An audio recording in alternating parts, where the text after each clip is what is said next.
Hello everybody and welcome along to Mundo GT Sumba Competición de Escuderías here in the English broadcast here. Alongside me tonight is the lovely Fonso. Fonso, how are you tonight?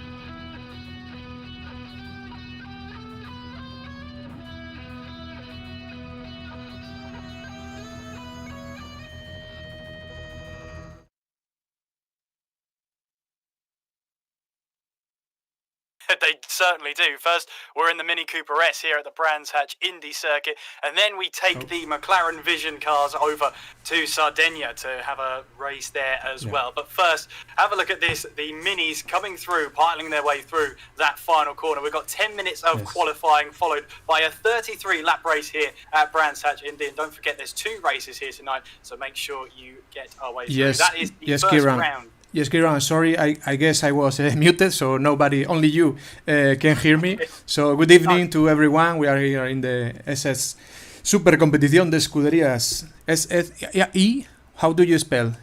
SCE in English? SCE. SCE, wow, very nice. Absolutely. So the SCE finals, we are going to have 2 thrilling races. And with the Spanish signal, as always, you can see our mates, José Luis Montiel, Monty, and Sergio Valverde. So now the drivers are on the testing, then 10 minutes qualifying, and then a very nice race for sure. Yeah, absolutely. We're going to have all British in the first round here. Brands Hatch Indy, and that is the car there, the Mini Cooper S, made in 2005. Class as N200 on this game, and well, Mini Coopers always provide some fantastic racing, don't they, Fonso? Yeah, this is we are watching now the main qualifying, the overall, and they start 14 teams, racing teams, this competition, and now we're going to watch to delight with the 7 best of them. Yeah, absolutely. As you can see there, Williams at the top there, 368 ahead of Euromaster on 326. So obviously they're looking pretty good at the top there, but anything can happen in these 2 races, and you've got to be on top of your game for what will be some pretty long races here. It has to be said, 33 laps around Brands Hatch Indy doesn't seem like much, but when you're put behind the wheel of these cars, it definitely feels like that after about half an hour, I'd say. Yeah, this race and the following one are going to have a 30 minutes length, putting in laps, as you said. And well, now here we are with the presentation of the drivers. Yeah, you know these 2, right? From the World Tour.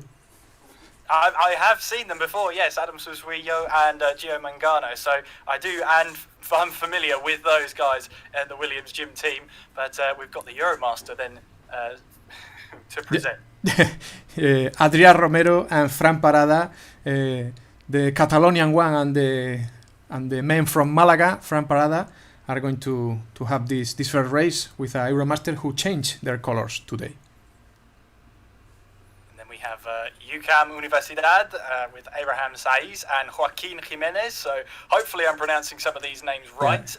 Hopefully, fingers crossed, we'll get them through. But they'll be hoping to build on their momentum, hopefully. Don't worry, I'm practicing my English, and you are going to learn a lot of Spanish today and tomorrow. So UCAM University, one of the best eSport clubs in Spain. And then we have the R70 team with Eder Incera and Paul Urra. So hopefully they can have a shot at this right now. And as you can see, they're both close together. You'll see that with most teams trying to make the most of the slipstream, especially on the long straights. But what are you expecting from those 2, Fonso? Well, R70 is a very good thing, and Paul Urra is a very young driver, only with, I don't know if 15 or 16 years, and he wins some races in this competition that is very tough. And we've got Offset Esports with Eduardo Simawes and Carlos Salazar, and they've got a good lineup there. Good livery as well, has to be said. It's a great looking livery out there, but yeah, looking forward to seeing the Portuguese pairing here. We don't give points for the livery, but we must for the next season. And Offset is one of the main Portuguese eSports club, and it's a pleasure to have it there. Is the team with only 2 drivers, the shortest squad. And then we have Rathingers with Gerard Isern and Danny Camacho making their way now around the final corner. Talk to us a bit about them, Fonso. What do you expect from them? Well, Team Ratzinger Zeta TRZ. Well, the naming in English is so hard to know. So these two drivers has a lot of experience, and this team has to use their experience in past finals. So watch out with Team Ratzinger Zeta. And we'll have to keep a close eye on them as they now make their way up towards Druids on their qualifying laps. And your Spanish is getting better. It's improving. It's you pronounce so well these two. So by the end of tomorrow, I should be fluent, right, Fonso? Is that how it works? Yeah. Well, we've got XGR is how they would be pronounced in English, but we've got Manuel Perez and Juan Presa driving those cars. Yeah. What do you expect from this team? Yeah, these two is also Juan Presa Blaxian is a very, very experienced driver, more than 10 years of sim racing on his background. Manu Barbantes is the driver star of Shogun Galicia, because he earned a lot of points for his team, and maybe without Manu Barbantes, Shogun wouldn't be here. So you know the name is Shogun. Try it. Shogun. No, it's not going to happen, is it? But those are the lap times right now. We've got, I believe that's the quickest lap of 54.993 by one of the ERM cars. So looking good for them. In fact, it's a 1-2 for them at this moment in time. They're doing a fantastic job out there.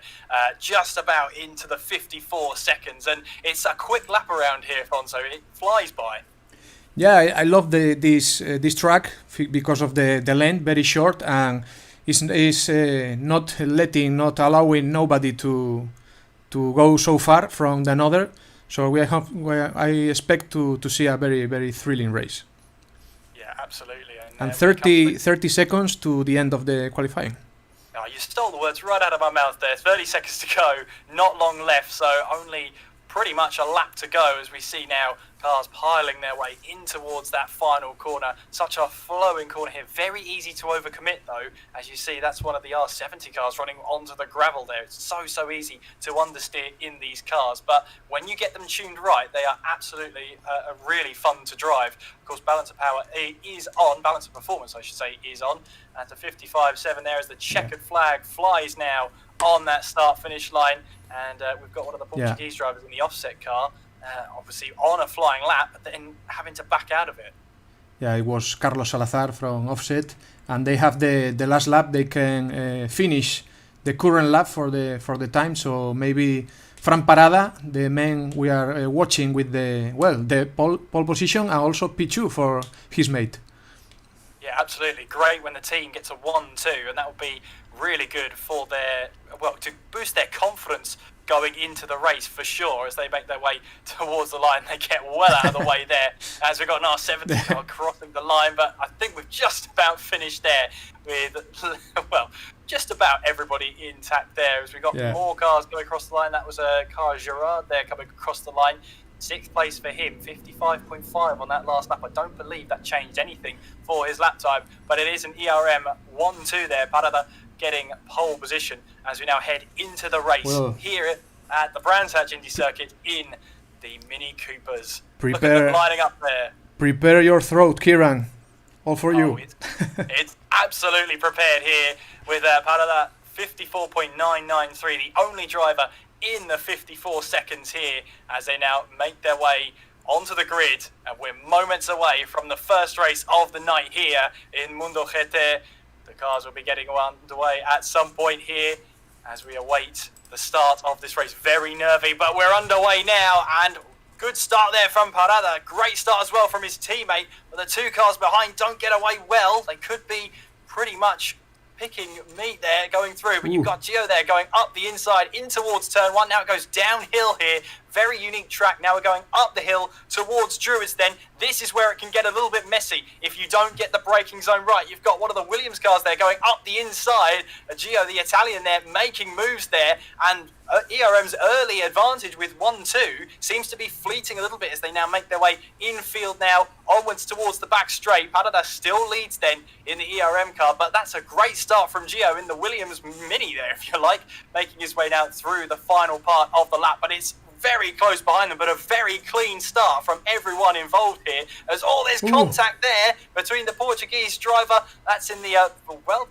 that's 3 wide now, going Carlos through Salazar. the offset car on the inside, and still 3 wide as we head towards that start-finish line, on towards turn 1 once again. The first lap Wow. is done here, and we're just about making our way through. Everyone has made it through clean as we're on board with Gerard there, trying to get the car steered in. He had the Portuguese driver behind him, but you can see there, holding on to 5th place as we make our way now up towards Druids once again. A great start, 3 wide still, going in towards Druids, and we've got Joaquin, who's got a penalty there of 1/10 of a second. He'll have to serve that at some point in this race. But Fonzo, you've got to take this mic off of me, otherwise you'll never get it.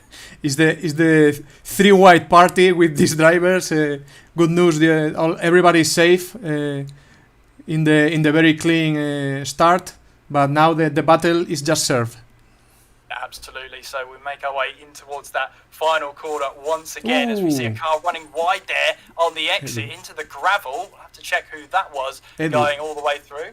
It was Edu from Offset. He braked so late.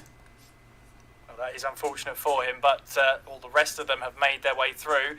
Still leading is Barada, but he's under pressure then from one of the Williams minis, and it is Williams 2-4, but it's ERM 1-3 at the moment, heading their way in towards Druids. And the great thing about this track is the lap counter just ticks by so quickly. If you get locked in a battle for the lead like this, those laps will fly by. Amazing. And almost 30 laps to go until... Almost 30 laps, but if it started like that, I can't wait to see how this all turns out then. We've got the TRZ cars, you can see there, 3 initials going through here. You've got Joaquin there, the Spaniard behind him as well, making their way through that final corner of clearways, then in towards Clark Curve, and onwards towards the Brabham Straight, down towards the start-finish line. And once again, everybody pretty much holding position right now, just getting into their rhythm in what will be quite a lengthy race there. We've got a battle up ahead there, but you've also got one of the offset cars trying to make a move down the inside, but no gap existed. It just shut the door there.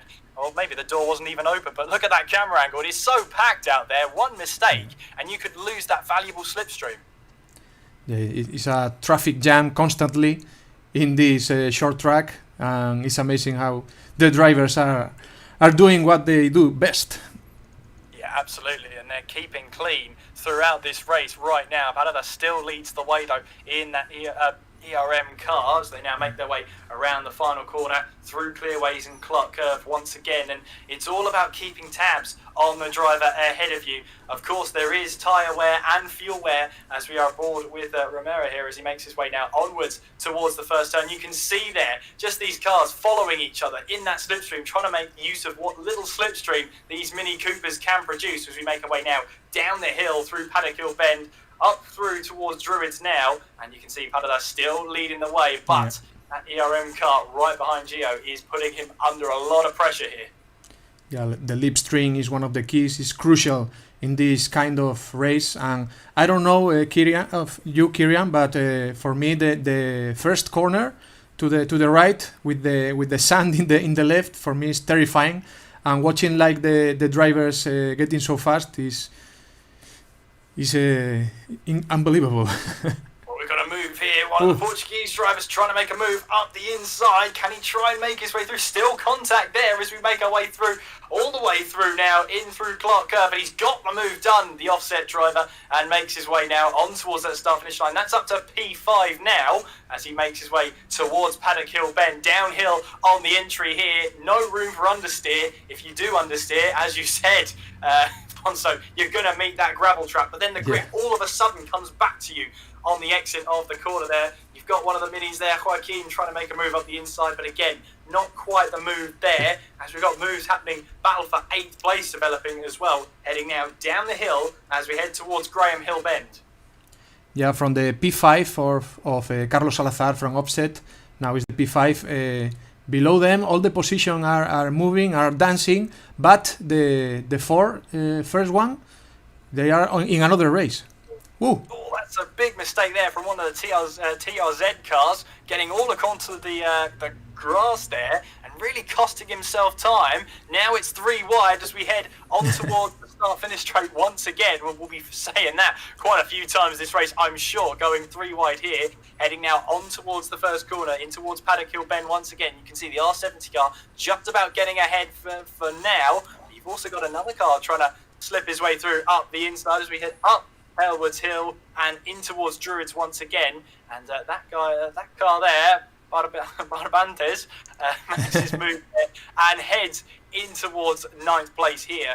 And I do apologise if I'm using their PSN names rather than their real names, but it's what I've been raised to do, and I'm going to stick by it. It's more than okay. It's more than okay. I hope it is anyway. Look at your colleague Adam Suswillow, the British driver. Oh yes, absolutely. Suswillow as making away now on towards the start of this straight once again. It is Parada who still leads the way for the ERM team, and of course, having a look at it, Parada need to get a move on with their point scoring as well. They've got some good points to them already, but they need to be catching up to Williams sooner rather than later. Looking at this point scoring system, well, first and third is better than first and fourth. They're still going to be scoring more points than Williams, but they'll want even more. Yeah, the battle continues still in the back of this grid with constantly overtaken.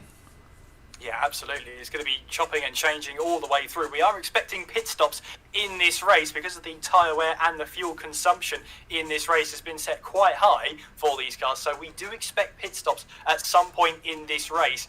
Really, you want to try and get an undercut because it's so crowded here that maybe just a bit of clean air might help you in the long run, as Gio gets a good run here on the race leader of Parada, making our way now on towards Paddock Hill Bend once again. But it just seems to be you need that momentum going all the way through Clearways and Clark Curve, through that final curve there to get yourself a good chance of getting an overtake done. But right now, Gio's thinking about the move in towards Druids there, but again, not quite done there. But these cars are providing some fantastic racing so far. Yeah. And to remember, this first race is with the sportive tires, soft. And almost, I check it, and almost all the drivers are with the same waist or the same level of tires, except Blaxian from Shogun that has more waist.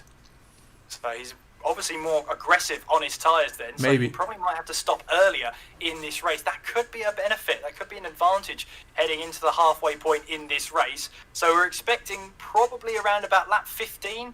If we're expecting one stop, lap 15 is probably a good time for the pit window to open. But you can see Parada still leading the way. We've got a battle here with one of the R70 cars up the inside of Gerard, and Yetpol gets the move done then just about through Paddock Hill Bend and gets the move done there. Good move from him, heading now up the hill, but he's got to defend the inside line now, so it could be a tighter apex. That TRZ car has got to get that grip all the way through the apex, but no such thing exists. And the R70 car moves ahead then and up into 7th place. Nice move. Yeah, another overtake from the very, very young, the youngest of the grill, Paul Urra from R70. Kieran, I'm sure that we saw a lot of 3 wides, but I guess that the 4 wide is coming. You will see. The four wide is on the radar, really, isn't it? Especially in these cars. It's going to happen sooner or later. There's one of the offset cars then, P5 for him at the moment with Joaquin looking in the distance. The only problem is, once you're battling for those positions behind the top 4, you're just going to let them get away at the moment. But they are 3 seconds back from the leader at this moment in time, 2 seconds away from that battle for the lead. And there you can see Parada still holding on to this lead, but almost Gio pushing him through Druids there to just get a move on, riding on board now with the Williams car and just seeing that Euromaster car all the way through. I mean, he'll be pretty sick of seeing that Euromaster logo on the back of that Mini ahead of him by the end of this race if this keeps up. Yeah, I don't know. Maybe the strategy now, maybe Gio Mangano is waiting for Parada to get the lead. Oh, wait. Romero, almost. Romero almost saw that move coming, but Gio's coming in then on lap 11, so maybe this opens up a 2-stop strategy for Gio. Let's see what happens then. So the Williams car comes into the pit lane, and let's see how much fuel, what tyres he puts on then. And let's have a look. It looks like it's the same tyre, Sport Soft, and in goes the fuel, and away he goes. So taking not a lot of fuel on board on that car, So we're expecting then that's probably going to be a 2-stop for Gio. Yeah, for sure. Also, the two drivers from Shogun, Manu Arbantes and Black Xiang, are also made a pit stop. So that's going to allow them to have the clean air, if you like, now. As we see Eder making his way now up towards Druids, braking hard now. But what's going to be benefit for these drivers is they've got clean air. It's just them out on track. They have the perfect opportunity to just put in lap after lap. As you can see there, Gio flashing his lights here of the cars ahead of him. It was almost to say, I'm coming through, whether you like it or not. Yeah, but they are on the same lap, so they have to dispute. Well, they have to. The race is on between them. There's no need for them to let the car through, of course. But Gio here should have a little bit of slipstream, does he? From the car ahead, he's having to work hard for this one. As we now make our way on towards Paddock Hill Bend once again. You've got one of the TRZ cars up ahead. Gio having to go round the long way round around Paddock Hill Bend is never a good idea, but he's pulled it off there. Great move from Gio in that Mini Cooper, in that Williams Mini Cooper, I should say. And now he focuses on 8th place. His teammate, meanwhile, in Adam here, making his way into 3rd place after that one. So he was 4th before his teammate came into the pits. It's now up to him to try and chase down the Euromaster cars. Yeah, this is a constant battle. We just saw it, and every second it has a very big value here, because in the regular phase, in the previous stage of the 12 races, we saw a lot of photo finish in the end. So, well, Gio strikes again. Yeah, Gio going round the outside as we head through Clark Curve and onwards now towards the Brabham Straight. Has he got that move done? He'll have probably more fuel on board, so that's going to affect his top speed and acceleration. But in terms of grip, he's on fresher tyres once again round the outside at Paddock Hill Bend. Was there contact between the two of them? Gio just about clipping that curb there to perfection. They're still side by side heading up towards Druids. There's contact between the two of them, was there? I'm eager to see how that one resolved. Well, it resolved with Gio getting the position then. Contact going through Druids, but Gio still gets the move done. Up to 8th place he goes. This is very beautiful to see. It's delightful, but it's also very bad news from Williams, from Gio, because he's losing time with this. Yes, he is. There's Edu, meanwhile, in the opposite car, 7th place for him at the moment. And this is where we're going to see drivers split their strategy. So we're probably thinking then the top 3 are on a one-stop strategy, but Gio is probably throwing the dice and trying to see what happens with a 2-stop. We're expecting him again in on around about lap 22 of this race, pretty much putting it into perfect thirds, if you like, for this race. But on board with Joaquin as he makes his way up towards Druids, ready to try and get past the offset car. Yeah, Carlos Salazar is it was the P5 before Gio made the stop, so the race here is very steady. And we will see that it's very nice to see that in this race like this, we are going to see two strategies with one stop and 2 stop, and it's very nice to know what is going to happen. Yes, absolutely, and I wonder if that's going to benefit Gio towards the end. Of course, he'll have to make another stop. Pit lane, I think, is about to get very, very busy. We've got one of the UCAM cars coming in here, Joaquin. There is a car ahead of him into the pits as well, but you can see there just about enough fuel to get him to the stop. We've also got Gerard into the pits, or Gerard, I should say. Gio then will overtake them, you would think, in the pit lane, making his way now on towards Paddock Hill Bend. And he's now up to 6th place, passing the boat in the pit lane. It's really important now that he gets the hammer down, because he's on a more aggressive strategy. He's going to have to do more overtaking. Well, now Gio only have the 2 drivers from offset, the 2 Portuguese, in front of him. Yeah, that's very true, actually. So, in theory, he's got a little bit of clean air at the moment. Be good to see. I think he's about probably 10 seconds back from the leaders, so it's not a lot of time. But of course, the pit stops here come at you thick and fast. Here comes Barada into the pits, and I think Romero's going to join him in there. Adam also into the pits then, so they're all on that one-stop strategy, and they're all trying to undercut each other. And maybe offset, and also offset the Portuguese. Well, here goes Gio then, making his way through on towards the start-finish straight and on towards Paddock Hill Bend once again. Now, you would think he gets the race lead here, which he does, but now he's got to focus on getting as much pace out that car as possible. Parada taking all that fuel on board. That is fuel to the end now for sure as he exits the pit lane then. So Parada rejoins in 4th place there as Romero rejoins in 5th place, but Adam rejoins in 7th behind one of the R70 cars. That's not great. He needs to get that move done. Kieran, some key points now. Gio has to rank now fast like hell, and also Manu Barbantes with this same strategy is now 2nd, but something happened to his partner because I don't see Shogun Blaxian. Maybe some problem. Maybe he might be further down the field. He might have been one of those cars that was caught up in that early melee. But you've got Eder then in 3rd place, but Parada and Ribeiro really using those tyres as much as they possibly can. That is Bol there in the R70 car in 6th place, and Adam just sort of seemed to lose a lot of time in that pit lane. But most importantly, though, he's got ahead of that 3-car pack behind him. Otherwise, he would have had to do a hell of a lot more overtaking than he initially needs to do. Currently 7th place, and we are pretty much halfway through this race so far. The first race, of course, we've got 2 races coming up. Gio leads, though, but we think he's yet to make another stop, so he's got to try and get as far down the road as he possibly can. Barbantes there, making his way now in towards Graham Hill Bend. We've got Eder then. Oh, look at that back end. And then the back end comes out with the oversteer. Then you've got a mountain of understeer to deal with through Graham Hill Bend. And you can see all the drivers taking liberty with that AstroTurf on the outside there. Well, if you're not punished for it, you're a racing driver. You're going to go for it. Now it's going to be an overtake from Fran Parada. The tires are in very better state than the Eder. I have a doubt with Eder. I don't know if he's saving tires or he made a pit stop. I didn't see him. Yeah, I don't think he's made a stop just yet because he wouldn't be. I don't think he was within this battle. But at the moment, though, he's got to try and make the best of this as he possibly can. He's possibly on a different set of tyres, maybe a different strategy altogether. Maybe he's trying a little bit of an overcut, which might cost him time in this stint, but it should give him fresher tyres and a lighter car towards the end of the race. So we'll see how that develops. Meanwhile, there's a great battle developing as well for 8th place. 3 cars involved in this one.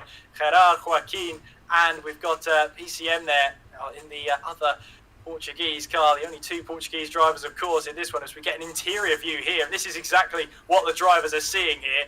Probably not even looking at the lap counter right now as they make their way through. But Joaquin, makes contact with Gerard in towards the final couple of corners. And there is the Portuguese driver trying to take full advantage of the Joaquin mistake, looking in his rear view mirror there to try and see. But you can see that he's still there, now gets the move done. So really important there. Joaquin tried to make a move up the inside in towards Clark Curve. Didn't quite work. Now trying to move in towards Paddock Hill Bend. That's not a place you want to go too wide through there. Somehow they're both keeping on the track. And here we go then up towards Druids once again. Joaquin up the inside here in the ECAM car. The Portuguese offset driver trying to make his move round the outside. No real space there. He's still going to have the inside line though as we head down towards Graham Hill Bend. Now, of course, that's going to allow Joaquin to back out of it. He'll try and get a better exit out of the corner. But once again, the offset car gets the move done full there. And Joaquin, he'll be ruining at that mistake he made. Yeah, amazing. Well, Joaquin made a contact with Gerard, but he was a gentleman with a very fair play.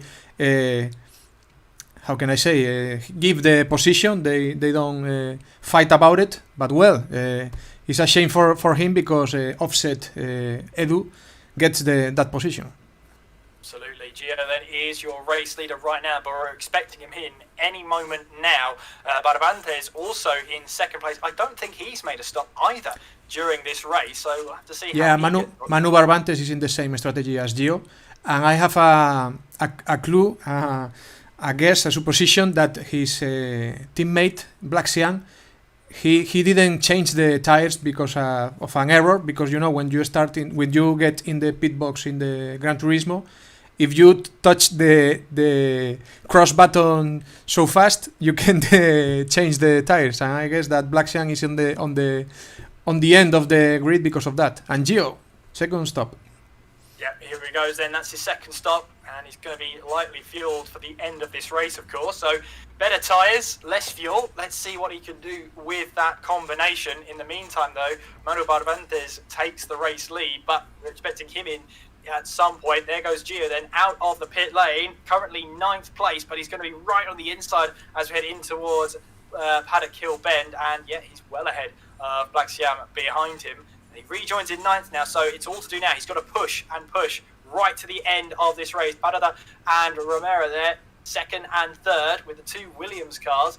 Adam there is in 5th place, and you've got the other one of Gio all the way down in 9th place. So they've really got to push to get the best out of those tyres now, especially for Gio. He's got to be working his way up the order. There is Manu Barbantes into the pit lane then for his second stop of this race. The team are ready for him, and in he goes then. Look at that, just about enough fuel to get into the pit box there. Really running light, running on fumes almost into the pit box, but he'll be taking minimal fuel on board that Mini Cooper and really trying to keep the car as light as possible in the closing stages of this race. We have 11 laps to go then. Parada leads ahead of Romero, and Adam then in 3rd place, looking to try and get a move done. But there's a big battle going on here. Gerard and the Portuguese offset driver of STJ trying to make a move there. And you've also got Joaquin behind. It's a great battle, a great little scrap between the 3 of them for P4 right now. Heading now in towards Graham Hill Bend and then on towards the Cooper Straight. You've got Gio there. The more they battle, though, that's going to allow Gio to close in on them more and more.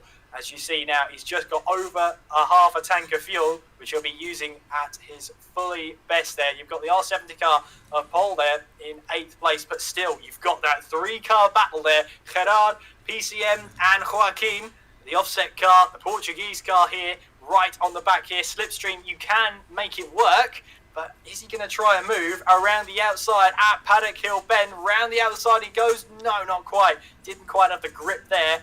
Might try and prioritise a better exit though. Down the hill we go, then up the hill towards Drew. As you can see there, just trying to find a way past, a way to just get side by side with the car ahead, but no way through. As you see there, Gerard is just about holding on, but Joaquin is ready to pick up the pieces if it ends in tears for the 2 ahead. Yeah, this is a very nice battle of these 3 drivers, and well, we have to wait till the end, but the strategy from Gio, he has a very bad luck because he get a lot of traffic, but till the end, when the tires of the Euromaster guys, Parada and Romero, are on the end, we will see if Gio gets over there. Yeah, we'll have to wait and see how that all plays out though. There he is in the distance, just about closing in. I mean, if he can get P4, that would have been a decent result, but I think Williams will know that they could have got a much better result in the grand scheme of things. Meanwhile, then it is the ERM cars of Parada and Romero in the lead of this one, leading 1 and 2. That's going to help them to no end, with Gio all the way down in 7th place. This is not the race Williams wanted. Not really. But well, they play the 2 different strategies with the 2 drivers. And some days go well, some days go like today. Yeah, absolutely. There's still 9 laps to go, a bit if you're picky, but at this moment in time, Gio has got to get a move on. He's got to make this strategy work, and you can see how close the 3 ahead are as they make their way now through Clark Curve. You can see there a little bit of smoke coming from the tyres. You've got one of the offset cars going side by side with Gerard, and now making their way towards that start-finish line. I think the offset car has the move. He's got the inside line heading in towards Paddock Hill Bend. That is exactly where you want to be, and he does get the move done. Up to 4th place he goes, but you've got Gio closing in slowly and slowly. You've got the offset car defending hard to the inside. Gerard has to go around the outside, then quickly tries to switch it back to the inside with no room there. So the offset car just about holding on, but now look at this. Gio is right in the thick of the action. Oh my! Well, I said that Gio has very bad luck in the first stint with the traffic, but now this battle of these 3 guys is a very good thing for him because he's knocking in the door of the 6th position. Well, we've still got that battle to go, and Gio now 3 becomes 4. Ooh! Well, look at this then, just about missing the back end there of Joaquin as we make our way now on towards the start finish straight. He's got it all to do now, has Gio. with 7 laps to go. He's looking for a move, then quickly switches to the outside, and again, no way through for him right now. You've got the 3 of them battling hard up ahead. They're not going to give an inch as they make their way now up towards Druids for the 27th time in this race. Joaquin is looking for a move, then up the inside. The door was closed. Now Gio tries a move around the outside. Again, the door is closed. Just no way through. And this is going to be so frustrating for Gio. Now he's trying to look for a move down towards Graham Hill Bend. No gap there. And again, once again, he has to stay behind for another lap. Kieran, remember, the 4 wide is coming. The 4 wide is definitely coming. You're absolutely right, and it could definitely be with this battle here. We've got Joaquin putting Gerard under pressure as we head in towards clearways and then towards Clark Curve. Gio again around the outside. He's got the better tyres, he's got the better grip, so he can afford to go around the outside of some of these corners. In theory, he should be able to hold on around the outside, but that's just going to allow the offset car to get a gap and build a gap to the cars behind. Here comes Gio up the inside in towards Paddock Hill Bend. Joaquin leaves him the room there, and Gio gets the move done up the inside. That's one position down for him, but Joaquin is not going to give up on that one. He got very loose in towards Paddock Hill Bend, managed to hold on to it, but Pole now around the outside, and the R70 car still trying to make a move then. This could be 2 positions lost for Joaquin in a map of corners, and that's exactly what's happened. One small mistake like that through Paddock Hill Bend, and that's cost him 2 positions.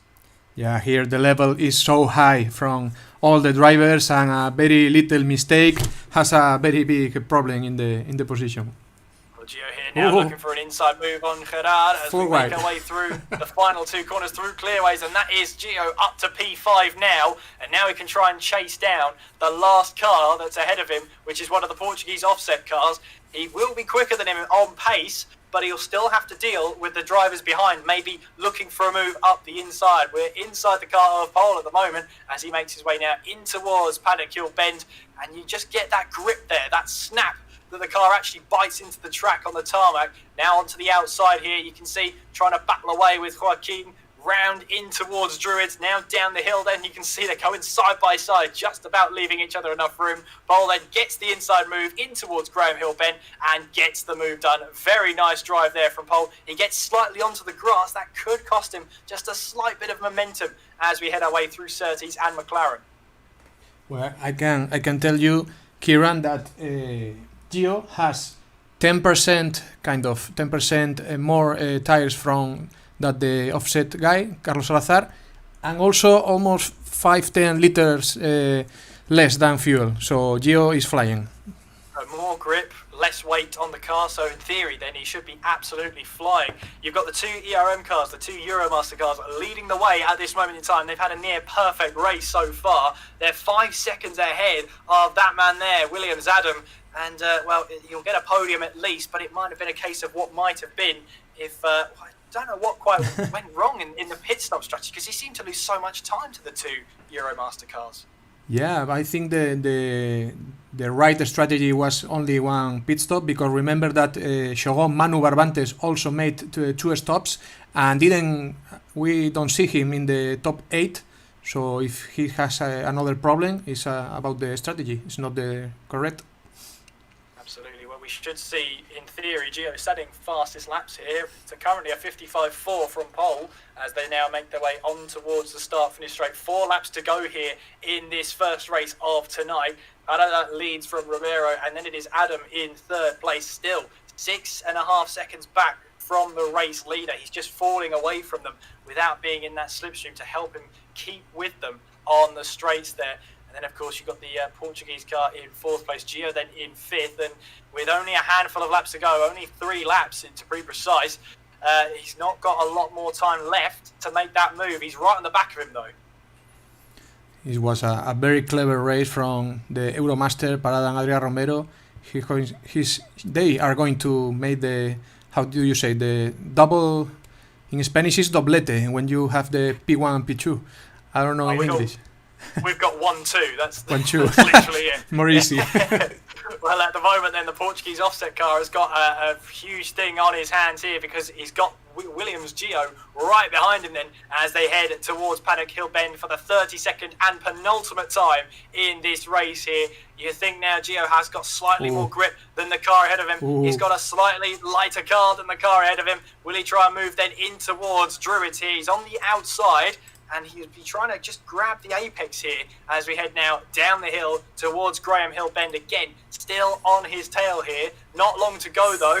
As you can see there, is the Portuguese offset driver just chucking that car in. There is a photo finish coming now.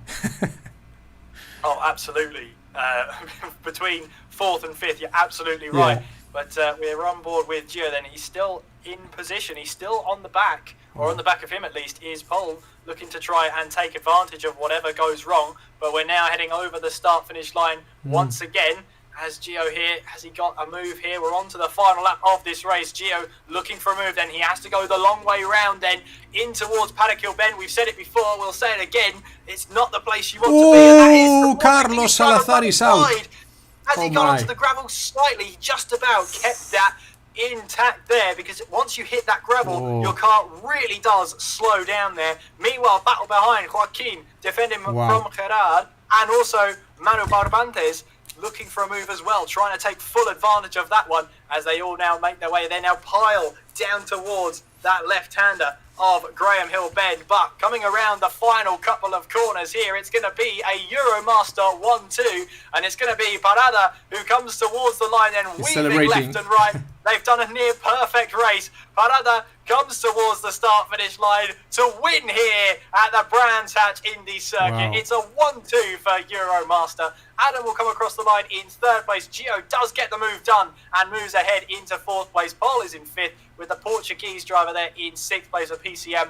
Joaquin will just about make it 7th, but Gerard just about finishing ahead of Manu Barbantes. Edu finishing in 10th place there.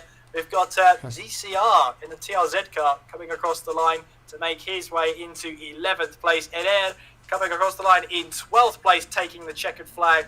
We've got Fast Lap there in 13th place, and we have Black Siam some way back at least, but he's so much understeer going through the final corner, but he will grab the last finishing position. But what a race from the two Euromaster cars, and a great fight back from Gio on a 2-stop strategy, but it just wasn't quite the right strategy for him today. There are your official, unofficial results. It is a 1-2 for Euromaster there, and a great drive from them both. Yeah, great race from Euromaster with this 1-2. Congratulations for them with this a very big amount of points. The points for the top 10 in this case. Here we are with the results. Parada takes the race win then. Romero in 2nd by 0.2 of a second. They made that a photo finish between the two of them. It's Adam and Gio in the Williams, 3rd and 4th. Pol is in 5th with PCM in 6th. Joaquin in 7th. Gerard in 8th. Barbantes in 9th with Edu rounding out the top 10. And of course, we bring us on to the second race, which is coming up very, very shortly. But if the first race was anything to go by, the second race will be fantastic. Yeah, for sure. This race, well, it was a little maybe boring for Adam, but very, very funny from Gio with this different strategy. And also the last driver, Blaxian, I guess he has some problem in the pit stop because of the condition of his tires. But well, offset till the end. It was a shame that the Carlos Salazar get the P6 when he has the 4th one with that mistake. But at least the two offset get some point with Edu in the 10th. Yeah, that's very true. Fastest lap, by the way, going to Pol there, 55.444 set on lap 24 of the race, and it was a decent drive from him. But at the moment, the two teams ahead of him, Euromaster and Williams, just showed the better race pace overall. Yeah, Pol, it was the hidden driver of this race, right? Because we're back in a few minutes.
So here we are again, Kieran, with the classification overall. Yeah, absolutely. And in that first round there, you can see Euromaster 46 points scored against Williams JIM, 28 points from them. And it just shows you how important finishing first and second really is when it comes to this sort of event. And yeah, I'm looking forward to the second race. It's obviously a different kind of track and very different car also. Very, very different car as well. Afonso, maybe you want to take us through what car these drivers are going to be let loose in here in Sardegna. We enjoyed a lot this Mini, the car from people like Mr. Bean, Austin Powers, very, very important people. And now we are having a fictional car from people like Batman with the McLaren Ultimate Vision, very spectacular car. Very, very so fast, not like this last race. And we will see what happens again. We are going to have different drivers, different main characters of this race. So get ready for having fun again. Yeah, absolutely. And if the last race is in to go by, we should be in for a thriller this time around. And of course, Fonzie, you've got that long straight, then you've got the sort of a bit of a left and a right there. Obviously, these cars have a lot of grip, and with that comes a lot of speed. So, what's your tips to drivers heading around here? Well, I don't know. That long straight is gonna be tricky and one of the key points of this race. Meanwhile, well, in the Spanish string, the different bosses, the different CEOs, team managers are telling some declaration they have days ago about this competition. Euromaster, precisely the 1 and 2, the number 1 in the overall classification right now, Adrian. Well, we are going to watch if they keep this level. Yeah, absolutely, and obviously you can't really improve from a 1-2 performance, but I thought they did a fantastic job. They got the strategy right, they got the teamwork right, and obviously it helps as well when they absolutely nailed qualifying as well, qualifying in first and second. The start was a bit iffy, but they recovered really well. Yeah, we hope that they recover for the second race. As we said, it's a very, very different race with a different car, different skills of the drivers. So also we have to say that these two races has a how can I say, the regular score, the regular points, but the race from tomorrow is going to be double points. So no, there is nothing that to be finished today. The battle keeps going tomorrow. But it's very important to get the final battle with the more quantity of points that you can. So, what do you think, Kieran? Who is leading tonight? Well, you know what? Williams had that sort of advantage heading into tonight, and it sort of wavered a little bit, especially in that last race. They'll be hoping to bounce straight back, though, here at the next track in Sardegna, and maybe it's a better track that they prefer, maybe it's a better car that they prefer, and who knows when we head into that, but it's going to be nicely close between them. Sorry to interrupt you, Kieran, but we are watching right now the team manager of Williams, Javier Guerra, and he has in the back of the room the Mini. He maybe enjoyed this race. Oh, absolutely. One thing to note as well with the next race is that we have 5 times tyre wear and 5 times fuel wear. So we are expecting stops again in this race. But you know, in the last race we saw a difference in strategy. Maybe that decision there, as we see the team manager. Fonso, sorry, Kieran. Now we are having sound from Álvaro Naz from R70 team, and he's also telling about Paul Urra, that he has a very good regular stage, and now in the first race get the P6, I guess it was P6, overtaken Joaquin in the last corner. I think he had decent performance. I think the whole team needs to pull their weight as well, especially in this close competition. So they want both teams, both drivers, to really give it their all in the next race. Nuestro objetivo en la fase final es intentar luchar por un podio. R70, he's telling that his goal is to reach a podium, so they have to make the more work for this second race. Yeah, I mean, podium is not a bad ambition at all, but look at those fantastic cars on the grid here. They look the business, don't they?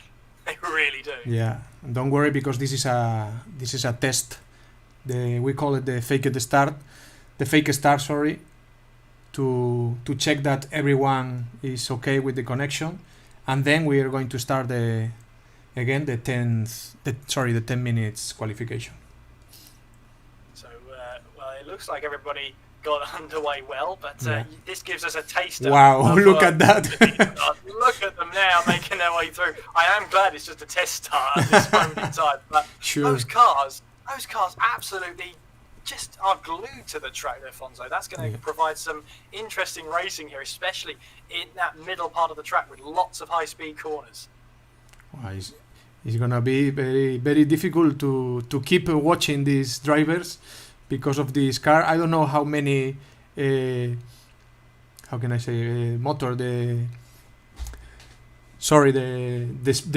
top speed of this car and the acceleration. I don't know this data, but for sure is very, very important. Yeah, and the great thing about these Vision cars is obviously it's a sight and it's something that could be developed, but you'd really love to see these cars actually being made in real life. It's just a shame that we'll probably never see it that way. Yeah, we will see what happen in the second race.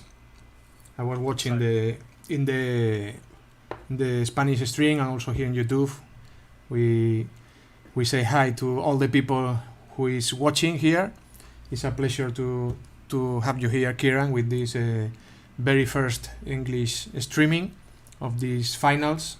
And as you can see, we have here in Mundo GT the toppest drivers of all the world, and the races are like we just watched, very, very intense.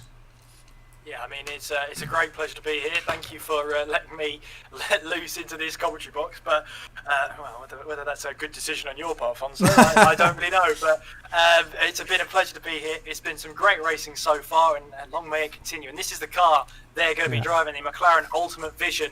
It just looks like a fantastic piece of machinery, doesn't it? It just looks amazing. Yeah, for me, it's like the Batman car, very similar. Oh, yeah, absolutely. And also the Red Bull ones in the Gran Turismo. That's very true. But today we're going to be focusing solely on that beautiful McLaren here. You can just tell that has been designed to basically stick to the track like glue. So I'm looking forward to see how these cars perform here at the Sardegna track. And just talk a little bit of the track before we get started there, Afonso. What sort of track is this like, and what can the drivers expect? Actually, it's the first race I'm going to see with this car, but I guess it's not very different from like I told you, the Red Bull one is the most similar car, and in opposite to the race before, in this race for sure the contacts they are going to be very, very more light, more soft contacts, because it's not as heavy and as tough like the Mini. So it's very, very important that the contacts get the contact to the minimum. Yeah, absolutely. And in these very fragile cars, contact will pretty much be at a minimum. Where you can get away with it slightly with the Mini Coopers, because of course they don't have the same amount of grip, the same amount of downforce as these monstrous cars look like they have. I mean, it's going to be a case of, if you make contact, that's probably you going around, such as the fragility of these cars. And we'll have to wait and see how it all plays out in the long run. But we're just seeing how this test start goes, and it looked okay. Everyone seemed to have a little bit of fun here, but hopefully the race will Yeah, not be here- too far away. Here we have the very experienced drivers. The connection, they take care of the connection. So some problems when there are some problems is also almost always with the Gran Turismo server, but it's a it's a procedure to check everything is all right, double check or triple check. Yeah, absolutely. So we've got 10 minutes of qualifying, 27 laps following on from that one. And here we are then at Sardegna, ready to get underway. And I just keep looking at that long straight. Yeah. It looks like it's going to be great. But the Euromaster team then, Adria Romero and Fran Parada, they're looking to pretty much build on their momentum, Euromaster. Yeah, it was the winners of the race before. Now I don't know if they have the same. I think they do, yeah. They have the same two drivers, I think. No, they are. Spoiler alert! They are changing the two drivers. You can see in the room. Antonio is a very good driver, young, French, and very speedy one. And also Nico Romero is a driver in a very good level. Be right back in a minute.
We are going back to this SCE Super Competición de Escuderías Finals, and Kieran, we are watching now to Tao Martinez, is the CEO of UCAN eSports, and UCAN is the very first university in the world who embraced the eSports with a cátedra. I don't know the meaning in English, but that's it. Well, his team's been okay, that's for sure. They've shown that pace, but they'll be hoping to regroup and just try again in this next race. And it's that I've got to have that never say never attitude, really. Yeah, Joaquin has a very struggle race. He at the first time he made an error and made a contact with a driver. He respect him, but then he lose some position. So now UCAN needs more points, and now we are watching the fake start again. We have to reset the room because get corrupted. So now hope everything okay, and we will go with the 10-minute qualification. Yes, let's hope so, and let's get into this action. We've got the next manager here. Yeah, this is Jonathan Alba from Team Ratzinger Z, TRZ. As I said in the beginning of the broadcast, the beginning of the streaming, Team Ratzinger Z already known who is to get the podium in this competition, so they are experienced.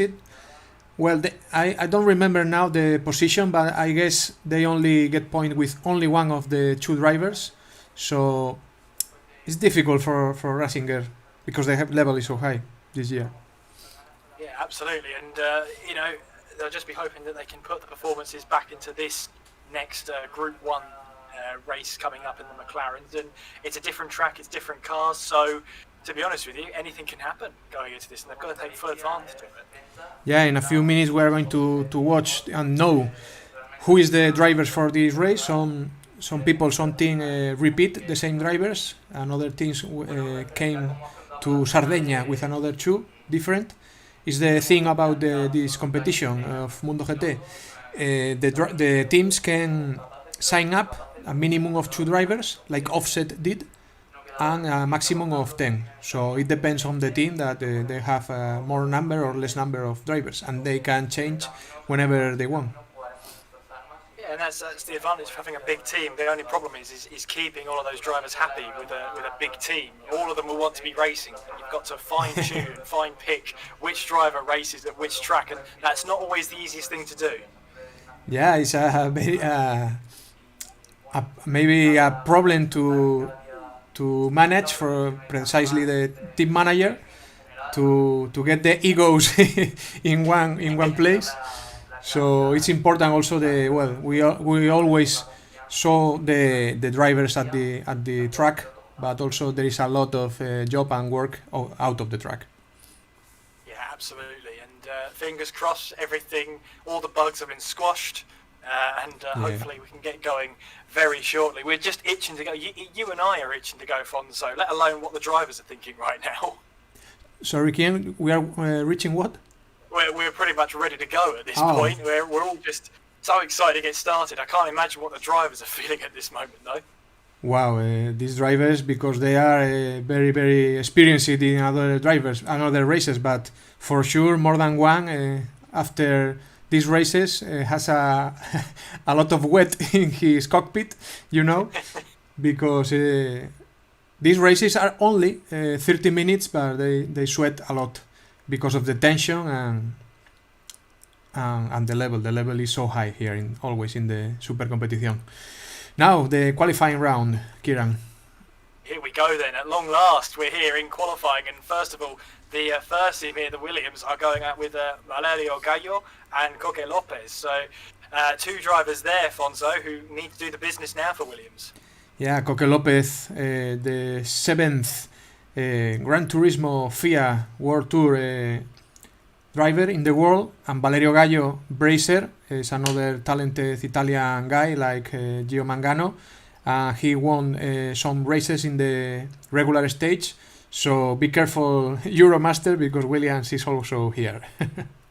Well, we'll have to see how they get on. Obviously, they'll want to perform better than their 3-4 last time out at the Brands Hatch Indy circuit, and they'll be hoping that these two drivers here will be able to pretty much do the business then. I'm going to assume B racer is going to be Valerio, so we'll have to keep an eye on that one.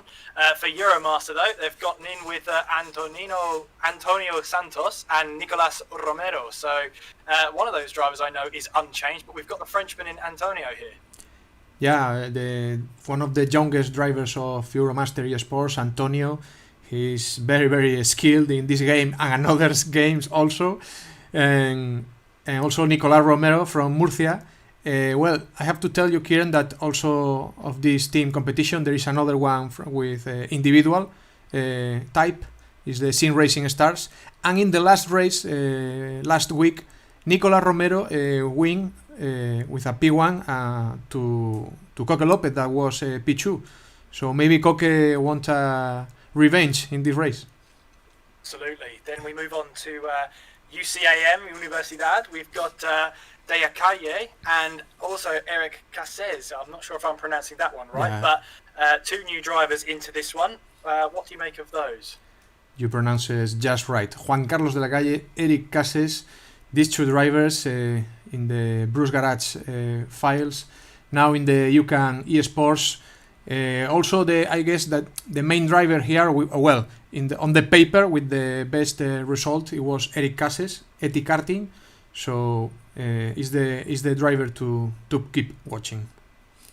Absolutely. So we'll see how he performs. Also, Juancar is here, right? But well, we'll have to see how it all turns out in the end. But hopefully a better showing from the UCAM team here. Then we have the R70 cars in Alvaro Garcia and Paul Urra. So they've retained one of their drivers for this race, but introducing Garcia into this one. Yeah, these two drivers are quite similar in results. They are very, very fast. Alvaro Garcia actually was the man who we watched in the video of R70 before. He's the not the team manager, but just the main responsible, because R70 is in another simulators besides Gran Turismo. And well, Paul Urra was the underdog in the last race with the P6. Maybe because they didn't have a very good qualification. So let's see now. Yeah, let's see now as we're nearing the end of the qualifying session. We're just approaching halfway through this one, as we now see the offset team. They've gone with Eduardo Simoes and Carlos Salazar, which, if I'm not mistaken, that's the same lineup as they went out in the previous race. Yeah, there is no surprise always with offset, because there is the only team in these finals that only sign up two drivers. So now and also tomorrow we are going to watch to Eduardo and Carlos. And Carlos, remember in the previous race, he's going to take the P4, but made a mistake when Gio Mangano was approaching him. Yeah, we've got the TRZ team. We've got Gutierrez and also Dani Camacho in the lineup here today. What do you make of those drivers? Well, your Spanish is improving very fast, Kieran. Yeah. I tried. Jonathan Gutierrez, John Alba, is the man we watch also in the previous video of this team Racing RZ, TRZ. And Dani Camacho is also a very talented driver. He has also experience when we can do the presential events, because these finals last year it was in a main fair eSports 7 like DreamHack or another ones. But with the COVID situation, with the coronavirus, we have to make this online. So very good drivers for Team Racing Gaceta. New race, everything can happen. Yeah, on board with their Camacho there. Look at that heads-up display right in front of you on the windscreen there. That's an ideal place to have it. Just no room for instruments, just windscreen. That's all they want in that car. Very futuristic. XGR then, they've gone for Jorge Roman and also the M Gutierrez. So 2 Gutierrez's in this race. One of them driving for the XGR team. How do you feel they're going to do here today? Well, I'm half surprised that Manu Barbantes is not here, because also Manu Barbantes is the driver of Shogun with more points, but for him this very fast kind of cars is not the preference. So Jorge Roman and Gutierrez very good performance in the previous regular stage. Shogun, it was the 7th. They get the finals only for 1 point to the end, so they have nothing to lose. They have nothing at all to lose then. So let's see how their goal was only to be in the final, so they have done it.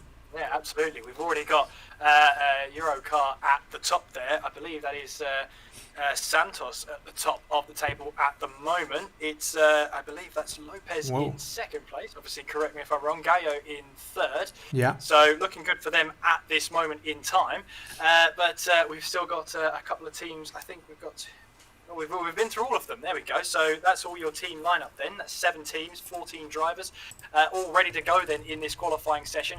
And we're just setting 107s. That's the fastest time so far, 107.4, as you can see on your screen there. Do you see any sort of improvement developing there from any of the drivers? Yeah, maybe for Antonio, that P9, maybe he has 3 minutes left for improve his team lap. And maybe, and as I tell you before, the poleman right now, Nico Romero, is in a very good state of form. I don't know, maybe it's another word for it, but it's very, very strong right now in the last weeks, and he is proving again. Yeah, absolutely. So that is Romero at that is Romero at the top there at this moment in time with the Nico tag there. I've done my best as we've gone through and talked about it to make a note of the PSN names and then their actual name, but I'm going to be honest with you, I'll probably get into the race and forget to look down, so we'll have to wait and see how that all plays out. But at the moment it is Romero there, as you can see, making his way through.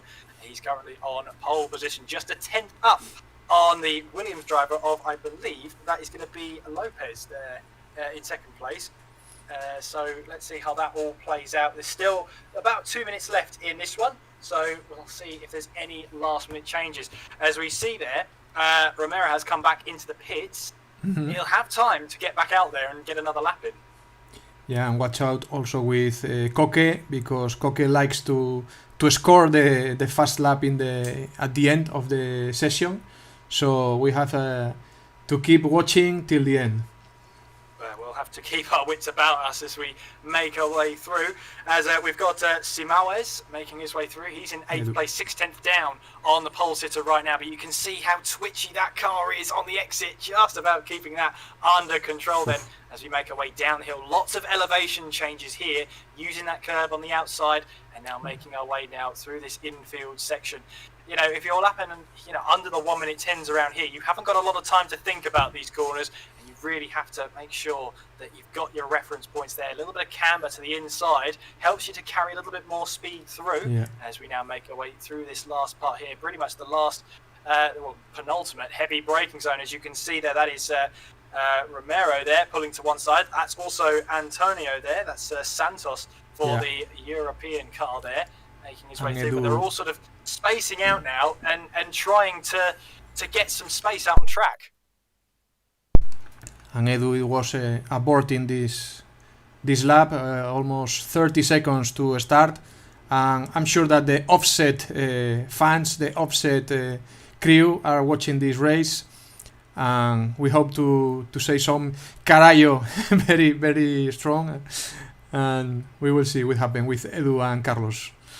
Absolutely. But at the moment, it is Romero at the top there. There is Lopez there in second place in that Williams car right now, hoping to try and get that 10th of a second, maybe a little bit more, because you've got to assume that Romero's going to improve on his time there in that Euro car as he now makes his way on towards that start-finish straight. And, well, it looks like a 125 here, so that's not going to be... no more time for Koke. So that is it for Lopez there. So he's now done with his lap. We see there that is Gallo there making his way now in towards this infield section, very tight infield sections. They now head into the, well, if you like, the third timing loop of the circuit. There's 4 of them around here. So if you're used to Formula 1, there's no sector 1, 2 and 3. There's a 4th sector in this one as well. So we'll have to see how Gallo gets along in this race, and going through the tightest corner there, but there is a little bit of camber towards the apex there, but he's 3/10 down. That's not only on the best lap time, that's on his own lap time. Luke Antonio Kiran, the 4th position for the French of Euromaster. Yeah, absolutely. So that is Santos making his way all the way up towards P4, so a great lap time from him. But the Euro cars are split at the moment by the Williams cars. Here comes Gallo towards the line then. Can he improve at all in his time? No, he can't. He's almost 3/4 of a second so down close. on his own time. So close, and I guess almost all the drivers score their times. Gutierrez, Franchogon, the last one. Nico Romero gets the pole for Euromaster, and Williams is closer and closer.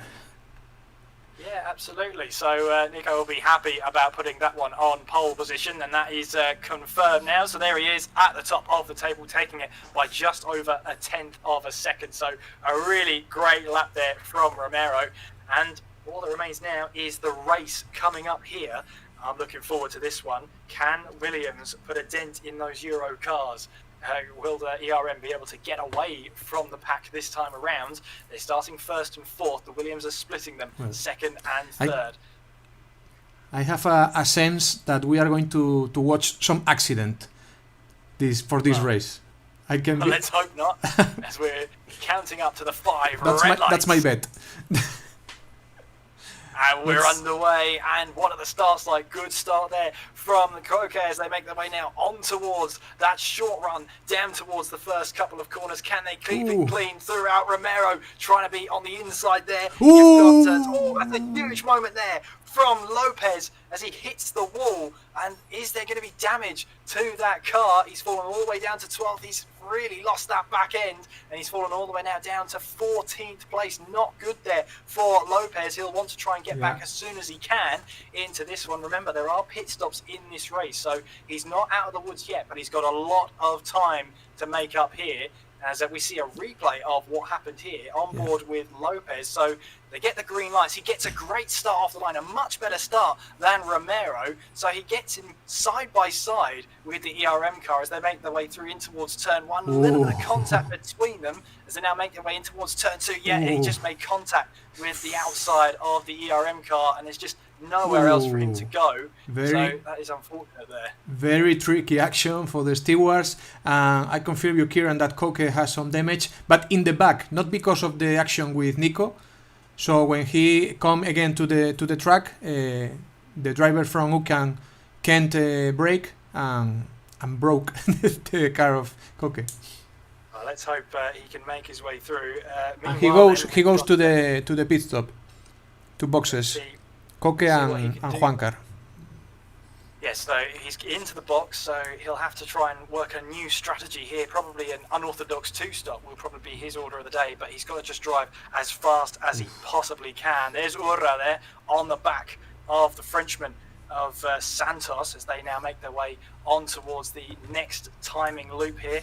There you can see that is Camacho there. That's Danny Camacho trying to close in as well. As you can see there, that's not a great start for Lopez as he's falling away. Damage to the rear of that car, as you say. But at the moment, he's not got a great time. We've got another replay here. What's this all about? We've got Juan Carr here. Yeah, he's the driver who impact Koke when he get back in the track. So It's a shame, we'll but see. I regret my bet, but I told you an accident. Yeah, I mean, I'm a guru. Walker getting into the back of Lopez there, and unfortunately he's just unsighted. There was nothing you could see. He tried to avoid the Williams rejoining, but there's just nowhere for him to go. So that is an unfortunate accident there. But they've both really fallen off the back of the grid right now at this moment in time. They're staying out at the moment. Meanwhile then, Romero still leads ahead of Gallo as they make their way through. Then it is Cáceres there in third place, followed by Santos in fourth. Then it will be Camacho in fifth place there, you can see, and Simaues in sixth. Then you've got, I think that's Salazar there in seventh place, right behind. And then in eighth place there, we have got Garcia in eighth place. So really making his way now through, trying to recover as much as he possibly can. Gutierrez there, you can see in ninth place at the moment, trying to make his way through. It's always difficult to tell if there's damage to the front of that car, but I don't think there is. The other Gutierrez in 10th place there in the XPR car. Then we've got Roman in 11th. There you can see Urra is in 12th place. Juan Carr, who I'm not quite sure his last name, I think it might be De Acalle, to be if it's Juan Carr is okay.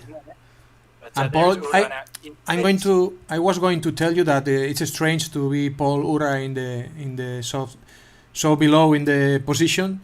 Well, maybe he has a problem, or I don't know, a three-stop strategy.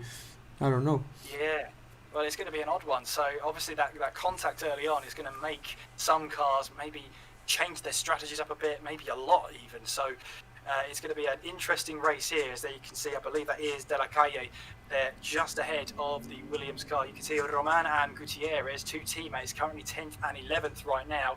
Maybe they might try and work together to try and close in on the other Gutierrez here as they make their way now through.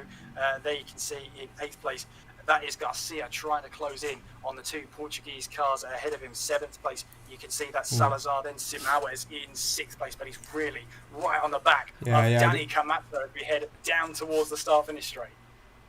Nice view of Eduardo from offset. It's a very good thing that he has the teammate behind him, so he can focus on what is in the front. In this case, Daniel Camacho from TRZ. Well, it's very, very difficult to overtake with these cars.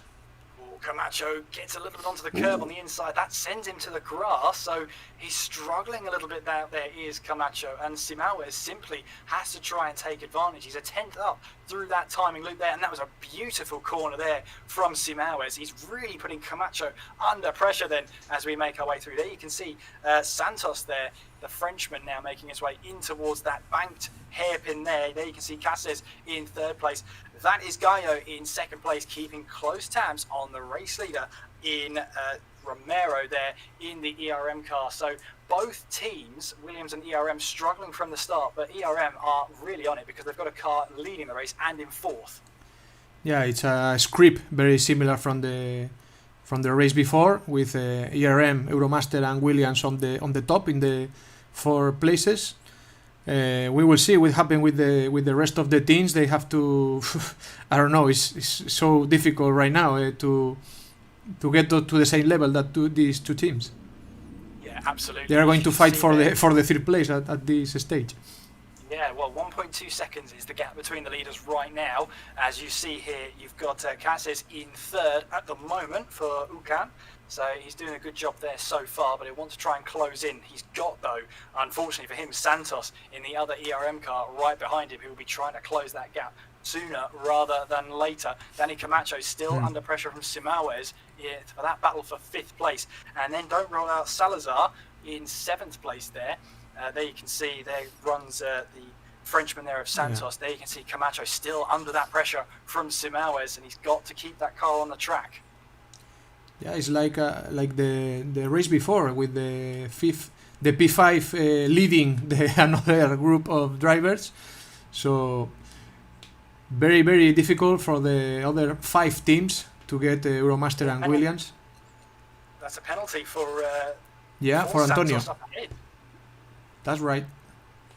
So he's going to have to serve that at some point out on circuit. So that's going to play into the hands of Camacho behind, and he'll see. You can see he sees that penalty, and it's almost like it motivates you to try and close on the car ahead. That might be the burst of energy and the burst of pace that Camacho needs to try and close in on the car ahead of him. Can't quite make that out, but now 4 seconds, man. 4 seconds. 4 seconds. That's a huge amount of penalty there. So unfortunately for him, he's going to fall right down the order.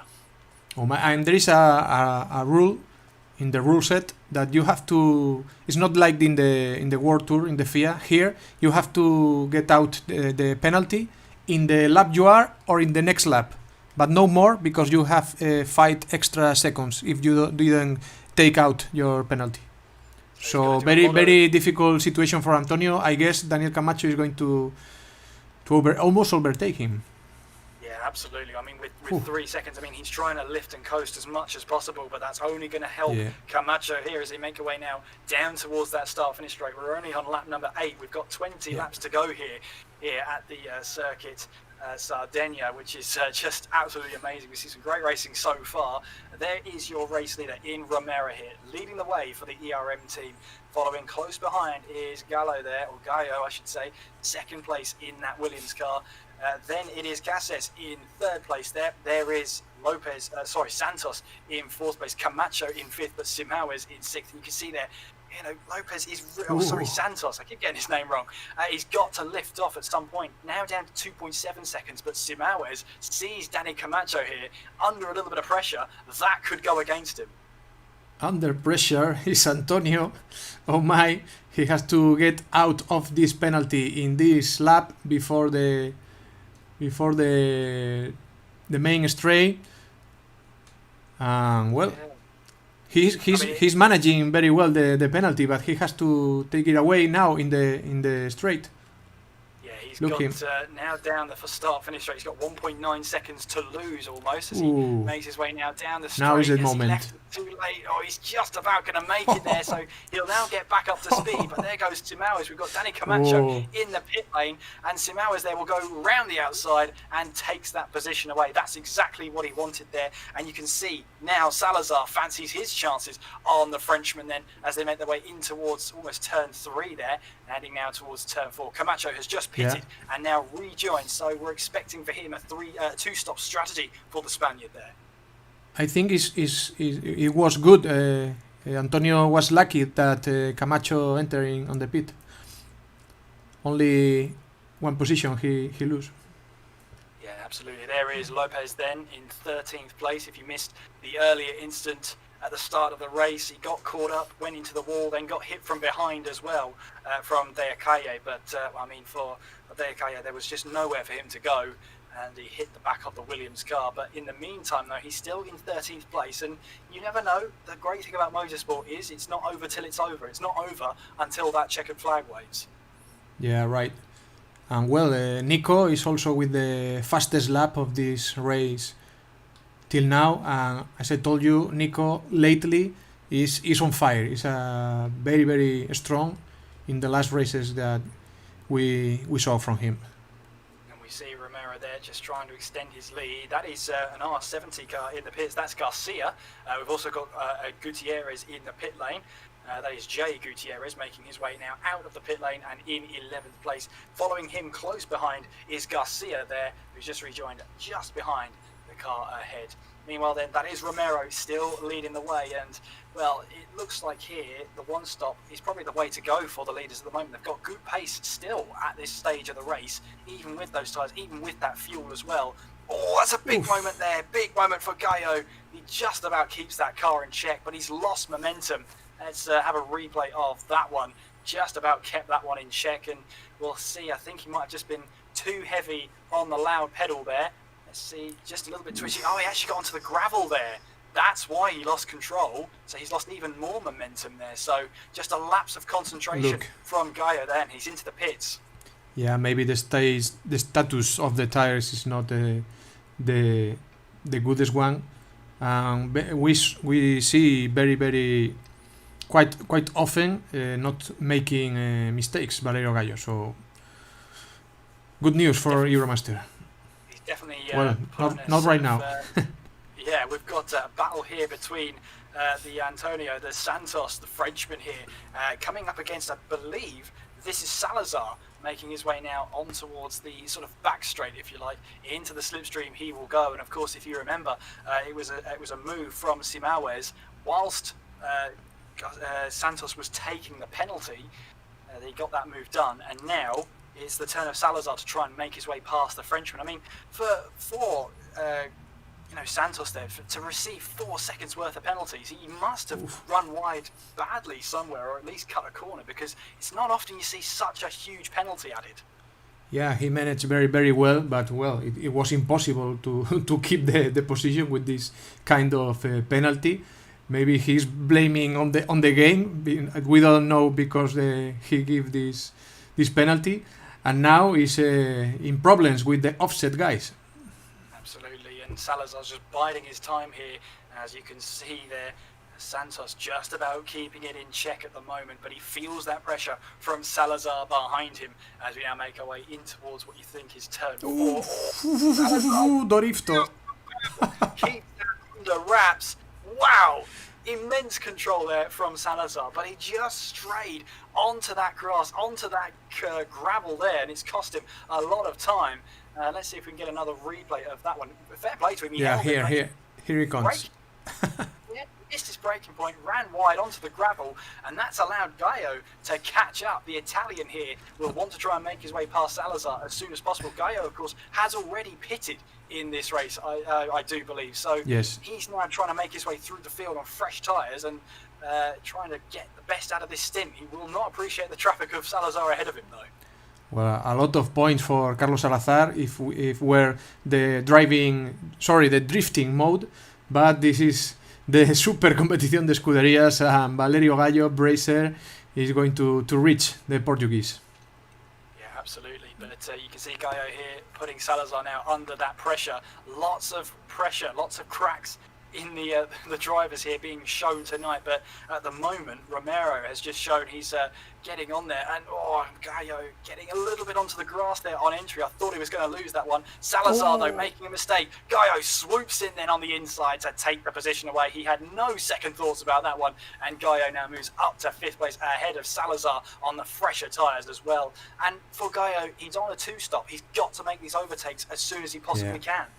The difference of tires is very, very, very high, so Bracer has no problem with the overtake.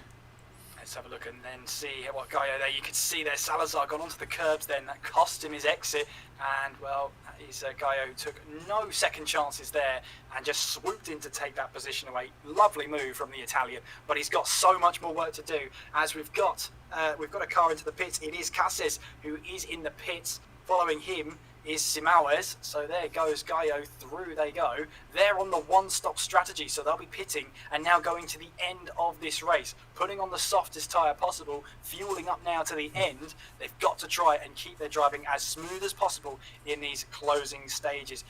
Both Portuguese cars are into the pit lane as well, so we've got Simaues and Salazar pitting in. We've also got Roman and Gutierrez into the pits, but there is Romero leading the way by 13 seconds. But Gaio has already pitted and is trying to close in on that gap as much as he possibly can. Romero is surely going to pit soon. And also Bracer gets the second position because in the top 10 is the guy with the best tires right now. Here we are. And I have to tell you also, Kieran, that Coque Lopez made his second stop. So maybe he's going to, I don't know, to make some very epic move. Yeah, well, he has set the fast lap of the race, a 108.6, and there is Romero now into the pits. Wow, talk about time on the field there, just about enough to get him into that pit lane there. It was, again, running on fumes as he entered the pit lane. So for now then, Gaio will inherit the race lead, but we are expecting him to stop one more time as we see the Frenchman of Santos coming into the pit lane then. So that's his, I believe that's his first stop of the race, I think. Yes. I'm sure he pitted earlier, but I think it was just the mistake he made. But Romero now rejoins behind Danny Camacho, and he also rejoins behind Gaio. So he's got a lot on his plate now, but he has the benefit of the knowledge that the two drivers ahead of him have to stop again. As here we go, then that's going to be close between the two of them there. But just about made it through there. for Lopez. He's up to P10, but he's out of sync with the driver behind in Santos. So does he battle, or does he just try and pull out a move as much as he possibly can? Coque Lopez is back on the top 10, back in the points. Antonio with the fresh tires. Let's see about the distance of these two. Well, let's have a look and see, because Lopez has it all to do. Of course, he was caught up in the first lap melee, so he's just trying to make this a recovery drive as best as he possibly can. Has the fastest lap of the race as well, 108.6. There is Simaues trying to close in on Urra ahead of him. There's your race leader for now in Gallo, but he is yet to make another stop, as is Dani Camacho there in second place, still yet to make another stop. He stopped very early on in this race, and he'll have to stop again in order to get enough fuel on board to get him to the end of the race. But what the top two need to do now is set quali lap after quali lap, and at the moment the 108.6 has not changed. There is Romero then in third place. We'll have to see that gap to the leader, whether it's extended or whether it's closed down. At the moment it's going down. Yeah, this position, the standings are not real because there are drivers in different stints, like Bracer has to stop again. Also, Dani Camacho, John Alba from Terraceta, also Ercenta Nath. Well, this is going to change in a few laps. Absolutely, and Simaues there looking to try and get these Portuguese cars up the order. The offset team currently 7th and 8th. Simaues leads Salazar then 7th and 8th. There is Lopez then in 9th place, leading him or leading Santos there in 10th place. We've got Dani Camacho in the pit lane then, so again just about enough fuel to make it to the pit lane entrance. That's going to mean Romero then moves up a position into second place, and this is where, you know, all the tyre saving, all that fuel saving really comes to Romero's aid, because he needs that in order to get this position. He needs it. He needs the track position now. He doesn't have to focus on overtaking. He just needs to keep that pace and keep that delta in order to keep those tyres and fuel in check. Yeah, now there is a situation of unknown what is going to happen, but in a few laps, when everyone enter and made the last stint, we are going to see the real position. And well, the John Alba in the 11th. Yeah, that's Gutierrez. That's a J Gutierrez there on the back of Roman as they make their way now in towards this left-hander. I believe this is turn 6 here, as now they make their way onto that back straight in the cockpit then of Gutierrez's car as he makes his way through. Up the hill we go then, lots of undulation here, lots of altitude changes as well as we now head in towards that. It's almost a hairpin, but the banking really helps you carry that speed through. Camacho from second place, pitted in, now rejoins in 9th place, and he's rejoined into this tasty battle now for 7th place, involving Lopez, Santos and himself heading down the main straight. Well, that penalty made a lot of damage in the race of Antonio, who started in P4, but now is very, very far away from the podium and with traffic.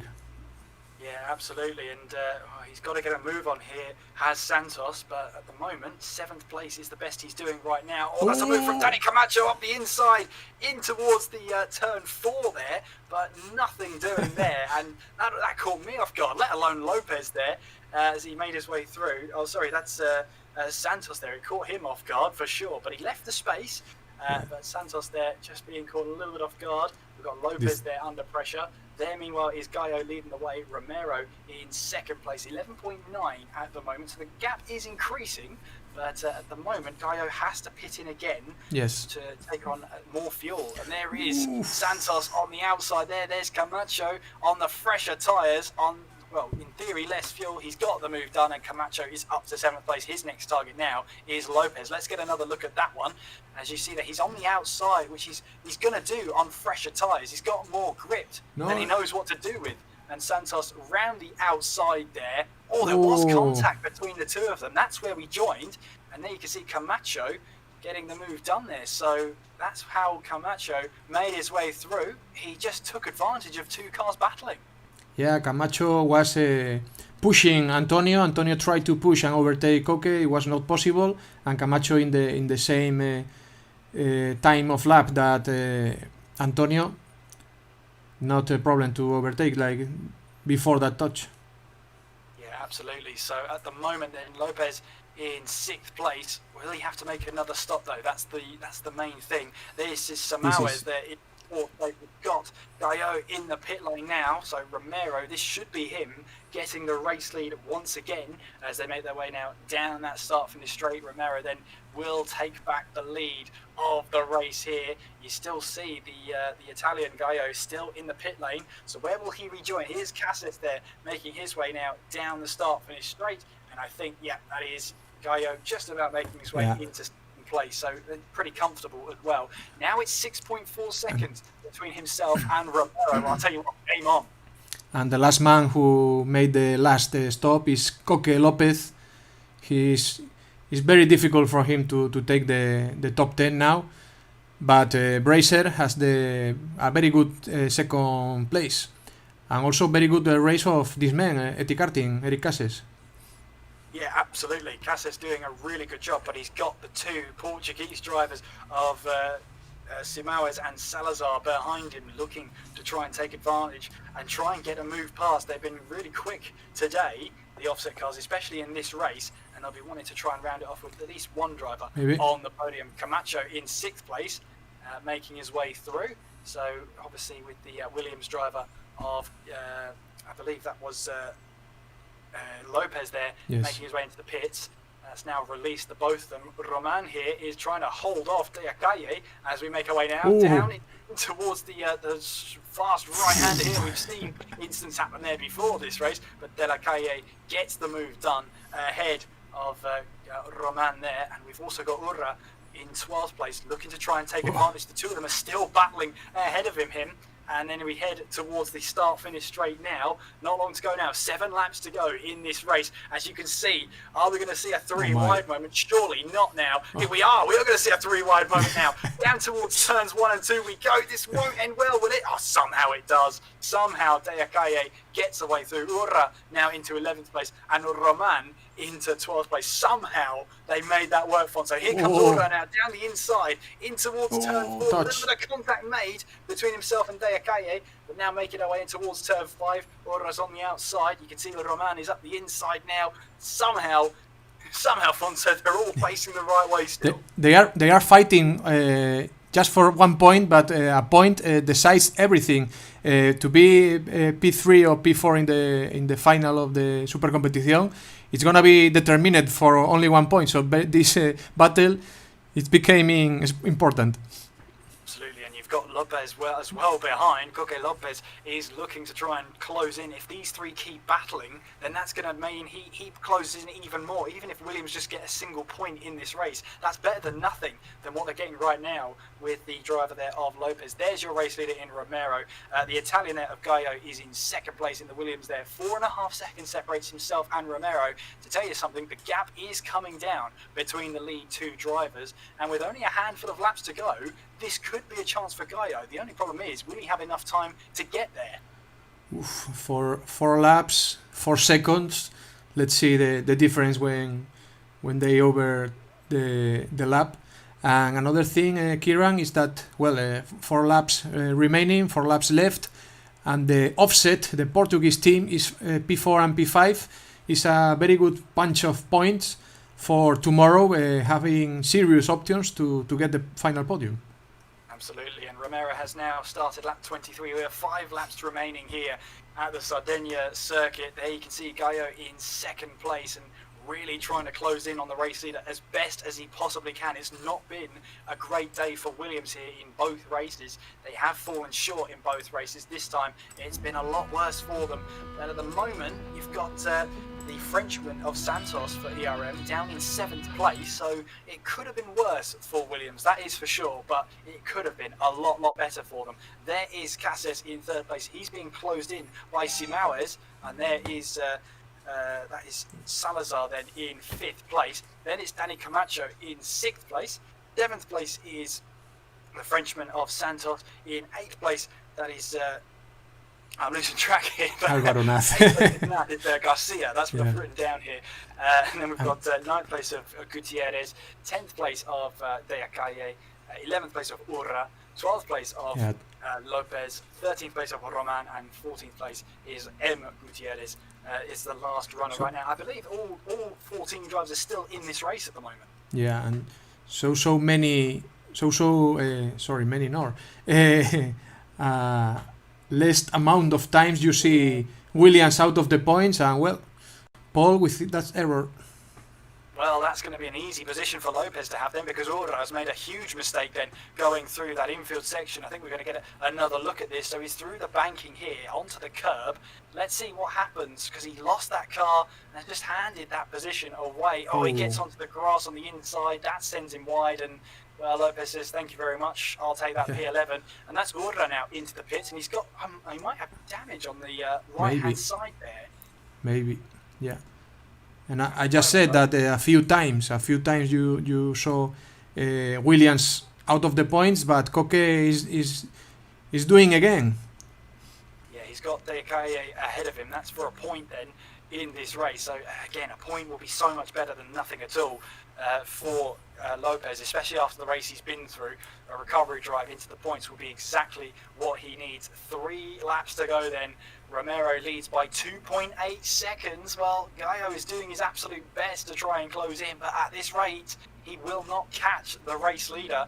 We're going to get a replay here of Danny Camacho, who was running in 6th place. There you can see the Frenchman there getting a little bit sideways there. But what happens to Camacho? Because he's lost ground, has he? In towards the final corner and on towards the start-finish straight. Heading down the hill. We're trying to spot something that's happened to Camacho, but maybe a penalty. I don't know. We might see it very soon. He was running in 6th place. He's now 9th, so he's made a mistake out there. So something has happened to Danny Camacho. Maybe into turns 1 or 2, because we saw yellow flags earlier on, but unfortunately we can't find it for now. But he's got into trouble somewhere. He's fallen to 9th place, and that's going to be fantastic news for Lopez. There's again, he runs wide. Does Order. Going through there. Oh, sorry, Danny Camacho running wide, I should say. And this is all helping Lopez here to try and get back into the points. He's so close. He can almost taste points here, but he's just got a handful of laps in which to make this move stick. The question is, can he do it? I guess he's going to do it. At least 1 point. Coque Lopez is the most talented driver, sim racing driver of Gran Turismo Sport in Spain, because of the result of the FIA Gran Turismo. So, well, his teammate has a very good, better race in the second. But Koke, my bet, I bet for an accident at the beginning. I bet for the 10th position for Koke now. Well, we'll wait and see. We're focusing then on the lead battle, because Romero and Gallo are 1.3 seconds apart as they make their way through this final timing loop then, and then on towards the start-finish straight. And Gallo is actually closing in on Romero at a rate of knots here. I'll tell you what, this could be a chance for Gallo to grab a race win here in unlikely circumstances for Williams, considering how this race has gone. The gap's 1.2 seconds as we make our way now down the hill to start the final lap here of the race. Can Romero hold on, or will Gallo have something up his sleeve here? The gap's 1.1 seconds as we make our way through this last 3 miles of circuit here. Anything can happen between these two. Place your bets now on who's going to get this win, but Gallo now 1.1 seconds behind, so close to a race win here. He's got the better tyres, he's got the tyres to use. They might have similar fuel loads here, so there's no terms of lightness, but in terms of grip, the advantage is solely at Gallo here. Romero, who's been leading this one from pretty much the start of this race, has now got to try and hold off the charging Williams car here as they make their way in towards that 4th timing loop very shortly. Only a timing loop to go for Romero here as he makes his way around. Pretty much less than 20 seconds to go. I think he's going to just about hold on to this one as Romero makes his way in towards that last S section, in towards the final braking zone here. You can't fault Gallo for giving it his all on that final lap. One more lap and he probably would have got him, but we're not going to get it. We're not going to get 28 laps. We're going to get 27. Nico. Romero crosses the line to take the race win and just about hits Gallo to the line. A fantastic race from Romero here in the ERM car. That is Gaio in the Williams car finishing in second place. We've got Casses there flashing his lights. He's delighted with that one. Third place, a place on the podium there for the UCAM team. That is Simao is rounding out in fourth place with his teammate Salazar in fifth place. Very good result. In sixth place, then it's going to be the Frenchman of Santos. Then we've got Garcia making his way into seventh place. It's going to be Gutierrez in eighth. Danny Camacho in ninth. Look, Kieran, look. It's going to be okay. It's going to be neck and neck towards the line for ninth place, but Camacho is just about going to edge it out there. Ninth place for Camacho, 10th place for Coque Lopez, and that rounds out the points there with De La Calle in 11th place, Urra grabbing 12th place. Gutierrez then will round out P13, and his teammate Roman will round out P14, with Roman getting a penalty towards the end there and spinning across the line. But, well, just about getting into the points there for Lopez. He got it in the end. Could have had 9th place, but you know what? It's a fantastic recovery drive from him anyway, as Roman here just trying to get his way to the line. But a fantastic win for Romero, and Gaio in second place. And we've got to catch our breath after that one, Fonso. What a finish! What a finish, man. I think I'm going to change my job to the fortune teller because of the accident. And in the last lap, the P10 of Coque, at least 1 point for Williams. Well, we have to wait for the steward studying that action at the beginning between Nico and him. I don't know. It was very tricky. I don't know if you want to say something about this section of the beginning. What do you saw? What do you see? You know what? I'm going to leave it to the steward. It's very tricky. Your official, unofficial results for this race then. Romero takes the race win from Gaio, and it is Cases who is in third place. It's Simaues in fourth with Salazar in fifth. It's Santos in sixth place there, with Garcia in seventh place. It's Gutierrez in eighth, Jay Gutierrez that is, in eighth place. Danny Camacho in ninth, and that is Lopez rounding out the top 10, getting that point on the final lap of this race. It's De La Calle in 11th place, it's Urra in 12th, M. Gutierrez in 13th, and Roman rounds off the last of the finishes. Fastest lap of the race did go to Gaio on lap 21, 108.486 for the Italian. He threw everything at that one, but he's rewarded with second place. And the race winner in Romero thoroughly deserves that one.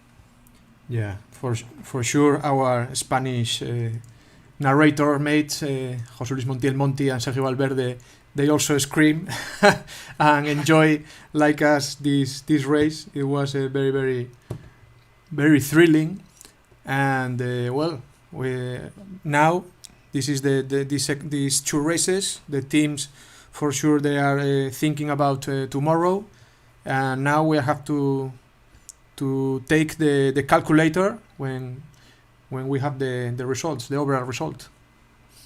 Yeah, absolutely. Of course, they are all unofficial results until they've been through the stewards' inquiry and all the stewards and incidents have been submitted. But at the moment, then, it's looking good. I have to say, it's been a fantastic time for ERM. They've done a fantastic job here tonight. Yeah, I guess. Well, we saw. Well, we have the. I don't know if it is the. It's of the first race, I guess. This. Yeah. It's from the first race. Had to add to assume the second. Here we are. 30 points of difference. Well, 31 for Offset, 22 UCAM. What do you think? Well, I think it sets up perfectly for tomorrow. It's going to be a longer race, double points on the card, so it's not over for Williams at the moment. But I think they'll be hoping for a much better performance tomorrow. They'll throw everything at that one. Offset really having a really good time here, fourth and fifth in that last race. 31 points now. They're currently best of the rest, if you like, at the moment, with UCAM in fourth, R70 in fifth, Team Radinga in sixth place, and then XGR, I'm just going to call them there, at the back of the field. Only 2 points. They finished the 13th and 14th there. They just did not have a good time in this race this time around. Yes. But they'll be hoping anything can happen tomorrow, and Williams are still in with a shout. Yeah, well, we are watching it. We have two teams in the battle of the winning, Williams, C Sports and Euromaster. and then Offset leading the rest of the team. That there are a lot of teams involved with the third position, with the last position of the podium. But remember, we have a very nice prize pool, economic prizes at stake. So tomorrow, very important to have the two drivers in the top 10, because it's the double punctuation. Absolutely. You can see there in the third final there tomorrow, so make sure you tune in for that one as we head to Fuji Speedway for 28 laps to finalise and get the huge results that the teams need heading into that one. And I hope you can join us for that one. You can see now you've got drivers in the comment books really for interviews, and I think that's Camacho in there at the moment. Yeah, we are watching now Nico Romero. This is the happiest guy of this night, the winner of this last race. So we are trying to. I'm trying to hear him, what he's saying.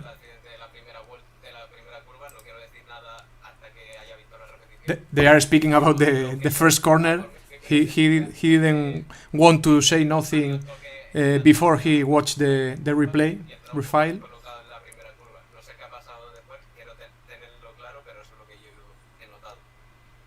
He's still talking about that.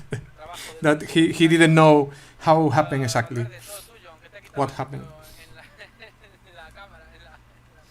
So Kieran, in every very good movie, there is something like this, something to talk about it. A situation that, well, I don't know, Euromaster thinks one thing, Williams for sure think the another. It's a very good ingredient, right? Kieran? Yeah, so I think it's always going to be the way, to be honest with you.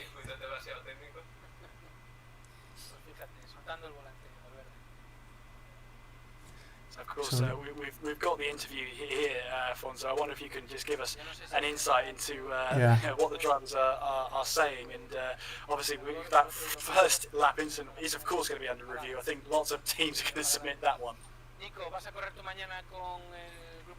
Monty's asking if he's going to race tomorrow. And yes, Nico is tomorrow. And Monty asked for the car because tomorrow is an open car selection, every group 3, but he didn't say what car.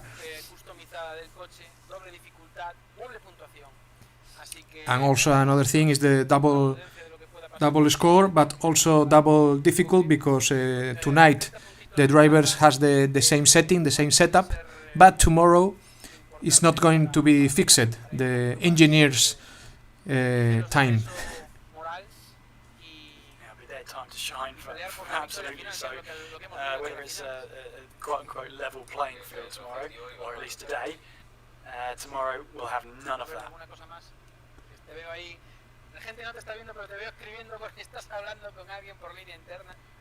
Something more to add, let's see.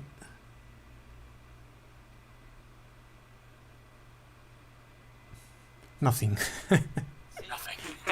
Nothing. So, Kieran, what do you think about because there is a discussion in the sim racing about the races with the all drivers with the same setting, or with the setup open? What is your thought about this? I think having an open setup, okay, it's not a level playing field, but I think that's a skill that comes with the driver. They'll know how to set the car up. They've done the practice. They'll know which setup is the quickest. So I think in big competitions like that, it can be allowed because it shows the skill of a driver in the technical sense, as well as how they perform out on track. Now, the winner of the first race, the teammate of Nico, Fran Parada, is coming to here. There is.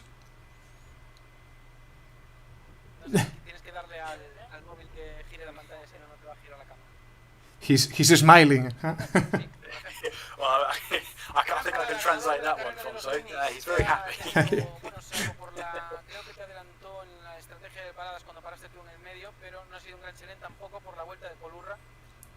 Monty saying that he didn't take the Grand Challenge because he not lead all the laps because of the pit stop, but well.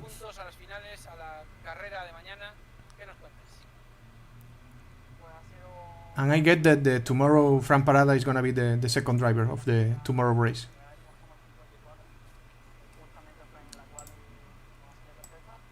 Y luego en carrera tuvo un problema en la salida, no me entró la marcha con el shifter. Y de hecho Adrián me empujó y se quedó un poco descolgado él. He's saying that in the start of the minis race he has some problem with the gear, and because of that his teammate has overtake. Okay. En el cómputo de hacer dos paradas en box y tal sí salía más rentable nuestra estrategia. Valverde, tu chico, the pretty boy. And just from us commentating, Fonso, I'm absolutely sweating a treat. I don't actually know how the drivers feel, but I can tell you there'll be buckets of sweat, I reckon, next to their rigs. But I think they've all done a fantastic job as well. No fault on that one. So, I mean, I'm here based in England, you're out in Spain, so it must be much hotter over there than it is here. For sure. I'm sweating because of the race and also the weather. Well, in Oviedo, in the north of Spain, it's not so hot that we are closer to your town, but yeah. And also it's always something to mention, to say that these drivers, the super competition de escuderías of Mundo GT has a very good fame because of these very, very talented drivers, the best in Spain and also abroad, as you say. Cuando yo iba detrás nuestra, incluso creo que era Adam, iban estirando la tercera velocidad. Nosotros íbamos todo el circuito en cuarta, íbamos ahorrando tanto gomas como combustible, y sabemos que ellos iban a gastar más. He's saying that they have a strategy of safe fuel, safe tires in the minis. Y ya después tenían que entrar en tráfico, tenían que adelantar. Ya ahí decidimos, vamos a llevar el coche a casa, los puntitos, que Branhart, cuando meta la rueda en la tierra, es como una mala pasada. They are very happy and they didn't risk anything in the first race. Obviously, the less risk they're taking in the Mini Cooper race. I mean, it provided us some great action, but we got many more incidents, as I sort of expected with the Group 1 cars, because obviously they are more fragile. If there's a little bit of contact, they're heading straight for the wall. So, yeah, a little less room given in the Minis than there were in this Group 1 car, but it's still fantastic racing. If I get it well, I guess that Parada made a bet in his team that if the team wants, he changed the color of his hair, so he's getting ready. Is he going to live stream it, do you reckon?